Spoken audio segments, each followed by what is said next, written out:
Hello friends, good morning. আমার চ্যানেলে আপনাদের সবাইকে স্বাগত। সত্যি কথা বলতে কি, কয়েকদিন আগে পর্যন্ত যখন ননিকে সকালবেলা স্কুলে ছাড়তে যেতাম এত ভালো লাগতো, আর এখন সকালবেলা বেরোলেও যেন মনে হয় দুপুরে বেরোচ্ছি, এত রোদ্দুর। তো আজকে ননিকে স্কুল থেকে ছাড়ার পথে যখন আসছি তখন আমার ছেলে কিছুতেই বাড়ি যেতে চাইছে না। তার কারণ হচ্ছে ও ট্রেন দেখবে তারপর যাবে, আর এই রাস্তা থেকে রেল লাইনটা দেখা যায়, সেই জন্য প্রত্যেক দিন একটা করে ট্রেন দেখে আর তারপর যায়। কিন্তু আজকে এতই দুর্ভাগ্য যে 10 মিনিট ধরে অপেক্ষা করার পরে কোনো ট্রেন আসেনি।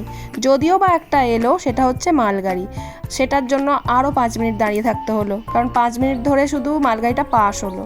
তো ও সেটা দেখেও হলো না, নাচছিল, নাচতে নাচতে বললো আরও একটা দেখবে, কিন্তু আমি জোরজবস্তি বাড়ি নিয়ে চলে এসেছি। তো আসার পরেই ওর জেঠু ওদের দুজনের জন্য দুটো কোল্ড ড্রিঙ্কসের ক্যান দিয়ে দিয়েছে।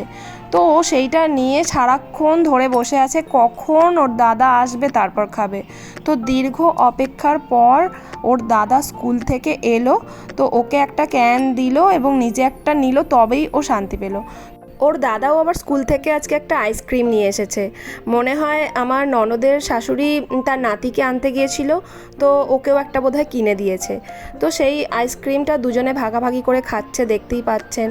আর এদিকে কোল্ড ড্রিঙ্কসের ক্যানটাও ধরে রেখে দিয়েছে। আমি বললাম সকাল থেকে ড্রাই ফ্রুট তো খেলি না, যদি না খাস আমি এই কোল্ড ড্রিঙ্কটাও দেবো না। এটা বলার পরে দেখুন কিভাবে বদমাইশি করছে, ড্রাই ফ্রুটের বাটিটা নিয়ে মুখে একেবারে ভরে দিচ্ছে, শুধু বদমাইশি। তো দুই ছেলে কোল্ড ড্রিঙ্ক খেয়ে তো একেবারে ঠান্ডা হচ্ছে, আর আমাকেও একটু দিয়েছে যদিও। তবে গরমকালে শুধু কোল্ড ড্রিঙ্ক বা ঠান্ডা জল খেলেই কিন্তু মন বা শরীর ঠান্ডা হয় না, মাঝে মাঝে একটু টক খেতেও ইচ্ছে করে। আর টকটা যদি হয় এরকম কাঁচা আমের, তো এই কাঁচা আর টাটকা আমটা আমাকে দিয়েছে আমার জায়ের ছেলে, ও বোধহয় পেরে এনেছে আজকে। তো আমাকে দিল, দিয়ে বলল কাকিমণি খাবে। আমি বলি ঠিক আছে খাবো। তো দুপুরবেলায় একটু শুয়েছিলাম, তারপরে তো কী আর বলবো, ঠিকঠাকভাবে তো ঘুমও হচ্ছিল না, এত গরম। তো ভাবলাম যাই একটু আম মাখা খাই। তো আম মাখা বানাতে এসেছি আমি এখন। তো ছোটোবেলায় খেতাম, আমার বাড়ির পাশে একটা মেয়ে থাকতো, সে কিন্তু খুব ভালো আম মাখতো। আমি ওরকম হয়তো মাখতে পারবো না, তবে চেষ্টা করেছি। তো এই দেখুন একেবারে কচি আম। তো আমের এই যে কুশিটা হয়তো অনেকেই ছোটোবেলায় খেলবেন, আমিও এটা নিয়ে খেলতাম ছোটোবেলায়। কারা কারা এরকম আমের কুশি নিয়ে খেলতেন অবশ্যই কমেন্ট করবেন। তো আমগুলো আমি কেটে নিচ্ছি। তবে আম মাখাটা কিন্তু শিলেতে বাটলেই সবচেয়ে বেশি ভালো লাগে, তবে আমার কাছে তো শিল নেই, মিক্সি আছে, তো আমি আজকে মিক্সিতেই বেটে নেবো। তো আম মাখতে মাখতে মনে পড়লো আমাদের বাড়ির পাশে যে মেয়েটা ছিল ও কিন্তু গন্ধরাজ লেবুর পাতাও দিত। তো আমার মনে পড়লো যে আমাদের বাড়িতেও তো গন্ধরাজ লেবু আছে। তো পাতা আমি দুটো ছিঁড়ে নিয়ে এলাম, একেবারে টাটকা টাটকা সব জিনিস খাচ্ছি আজকে। তারপরে কাঁচা লঙ্কা বাড়িতে ছিল না, কাকিমাকে জিজ্ঞেস করলাম কাকিমা তোমার কাছে কাঁচা লঙ্কা আছে? তো কাকিমার কাছে বড় শুকনো শুকনো লঙ্কা ছিল। তখন মনে পড়লো আরে গাছে জল দেওয়ার সময় তো আমি একটা লঙ্কা গাছ দেখেছিলাম। তো সঙ্গে সঙ্গে বাগানে চলে এলাম আর দুটো কাঁচা লঙ্কা তুলে নিলাম। এই লঙ্কাগুলো বোধহয় ধানি লঙ্কাই, কাকিমা বলছিল আর একটু হয়তো বড় হতো। তবুও আমি বললাম ঠিক আছে, এখন যেহেতু খাওয়ার ইচ্ছে হচ্ছে দুটো তুলে নিই। একটা তুলছিলাম, আবার ভাবলাম যদি ঝাল টাল না হয়, সেজন্য আরও একটা তুলে নিলাম। তারপরে ভালোভাবে পরিষ্কার করে নিচ্ছি জলে। আজ অনেক দিন হয়ে গেল আমি কিন্তু আম মাখা খাই না। আর এইসব মুখরোচক জিনিস দেখবেন একা একা খেতে ভালো লাগে না, কেউ একজন যদি থাকে না তার সঙ্গে খেতে কিন্তু খুব ভালো লাগে।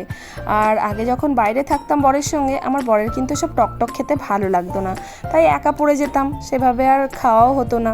আর আজকে যেহেতু সব কিছু টাটকাই রয়েছে ঘরের মধ্যে, আর কাকিমাও তো রয়েছে, কাউকে দলে পাই না পাই কাকিমাকে অবশ্যই পেয়ে যাই, আর কাকিমাকে যাই হোক একটু করে টেস্ট করাই আমি। তো এই যে আমটা আমি মিক্সির মধ্যে একটু বেটে নিলাম, খুব একটা বেশি মিহি করে বাটিনি, এই রকমই আম বাটা খেতে আমার বেশ ভালো লাগে। তবে আরেকটা বানানো যায় একেবারে মসৃণ করে, তো সেটাও একরকম স্বাদ, এটাও একরকম স্বাদ। তো প্লেটের মধ্যে ভালোভাবে মাখা যাবে না, সেই জন্য আমি একটা বাটির মধ্যে নিয়ে নিলাম। নুন, চিনি, একটু লঙ্কা গুঁড়ো আর একটু সামান্য সর্ষের তেল দিয়ে দিলাম, দিয়ে ভালোভাবে মাখিয়ে নিচ্ছি। আসলে এসব আম মাখা টাকা একটু হাত দিয়ে মাখাতেই ভালো লাগে। এক একজনের হাতে তো জাদু থাকে, আম মাখলে এত সুন্দর টেস্ট হয়, তবে আমার হাতে বোধহয় অত ভালো জাদু নেই, তাই আমি চামচেই মাখলাম। তারপরে কাকিমার কাছে এসে বললাম, কাকিমা একটু নাও। তারপরে কাকিমাকে বললাম, আমার সামনেই খেয়ে বলো কেমন হয়েছে। বললো ভালোই হয়েছে। তারপরে আমি এখন চলে এলাম আমি একটু টেস্ট করব বলে। তো চামচে করে টেস্ট করে তো আমার মনে হয় খুব একটা মজা পাবো না, যাই হাত দিয়েই খাই। আপনারা কিন্তু কমেন্টে অবশ্যই বলবেন কার কার আম মাখা খেতে ভালো লাগে। আমার তো বেশ ভালো লাগে। আর কারা কারা এর মধ্যে খেয়েছেন আম মাখা অবশ্যই আমাকে বলবেন। আর আম মাখার যদি অন্য কোনো রেসিপি থাকে আমাকে অবশ্যই কমেন্টে বলবেন। তো আমি এখন চলে এসেছি আমাদের বাগানে গাছে জল দিতে। আসলে একবেলা জল দিলে তার কিছুক্ষণ পরেই দেখা যায় যে গাছগুলো যেন শুকিয়ে গেছে, তারপরে আবার জল দিতে হয়। আর আমি এখন একা নয়, কাকিমাও চলে এসেছে, যেহেতু কাকিমাও জল দেয়। যখন বাড়িতে একাই ছিলাম তখন আমাকে একাকেই জল দিতে হতো। এখন বেশ ভালো হয়েছে, কাকিমাও জল দেয়, আমিও জল দিই। আসলে শাশুড়ি তো বাড়িতে নেই। আর যে হারে গরম পড়েছে, গাছপালায় একটু জল দিলে না দেখবেন গাছগুলো কি সুন্দর সতেজ লাগে।